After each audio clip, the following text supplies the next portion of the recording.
What's up? I'm Marty with NextLevelGuitar.com.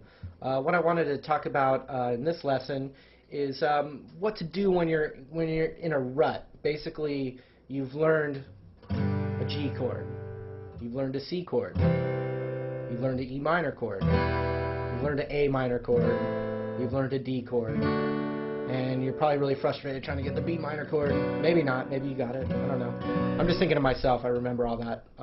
But so. What about the dreaded F chord, Marty? The F chord, I still don't know it. That's a tough one. The F chord, yeah. The F chord and the B minor, those are kind of like the next level. Okay, so basically what I'm doing is I'm taking those, basic open chords, cowboy chords, open chords, whatever you want to call them. They're definitely the chords I learned first. And what I'm doing is I'm just embellishing them with what's called the G major pentatonic scale. So I'm just going to play that scale really quick. You might recognize it as the E minor pentatonic scale. They're the same thing. The only difference is with the G major pentatonic scale, my home base, my root, is the G note as opposed to the open E. That's it. So here it is.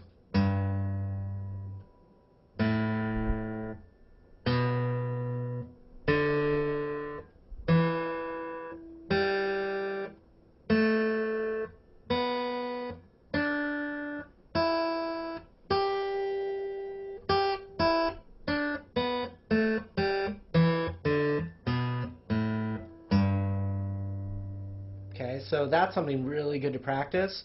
But then the other thing to practice with that is hammering on notes of that scale, where I pick it and then I hammer my finger down.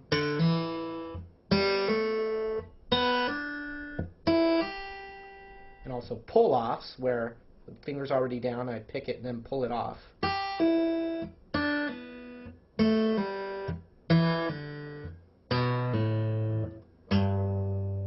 And then the dreaded hammer-on pull-off.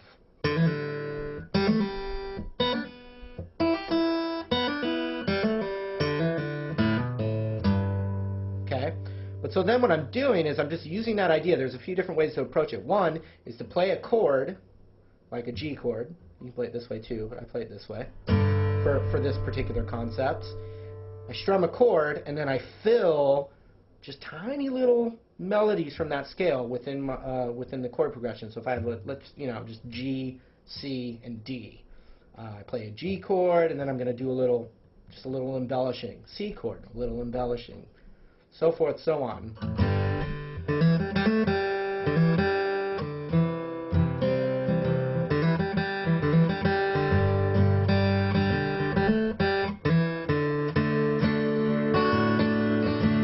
And obviously, little chord tricks here too. You can always add with the.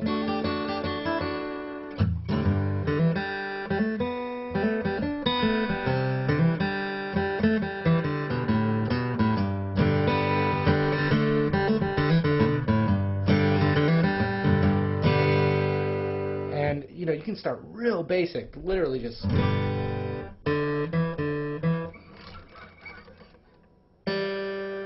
That was the open G string there.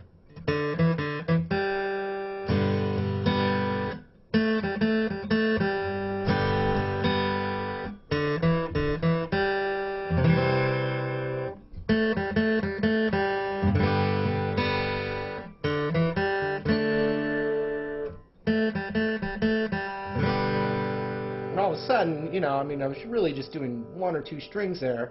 All of a sudden, now you have some melodies going on. I would also say any open chord that you have, take a finger off, add another finger. If you have a free finger, just add it somewhere and just see what it sounds like. You might surprise yourself. I think some probably really famous songs were written that way. Okay, another thing I did was strum the whole chord as I was doing the hammer-on pull-offs.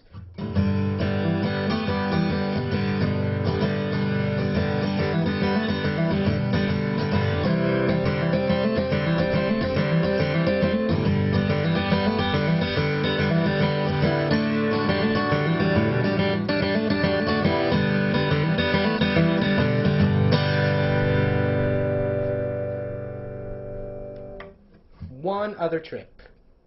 One other trick. And, you know, yeah, I think of it literally as a trick, but it is, you know, it is cool. Take a C chord, and I'm just going to scoot it up a whole step, like that. And when I strum that, and avoiding the low E string, it's called a D add 9, but I find that you can substitute this for a D chord, and all of a sudden, people gather around, amazed at the magic that's coming from your fingers.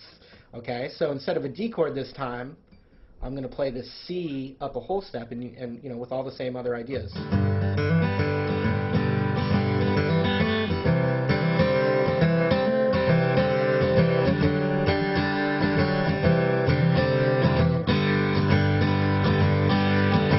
And all the same little kind of hammer-ons, or at least with the D and the G string, with this shape. All of a sudden, it's like, wow, did you go to music school?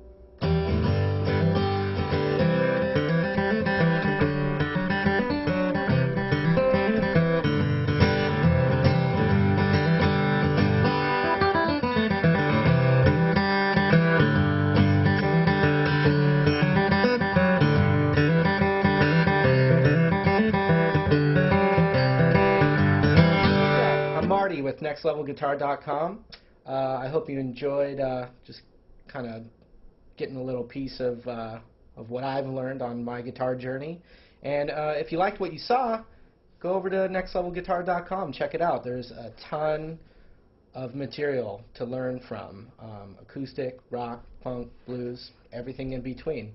So hopefully you come on over and say hello. Thanks a lot.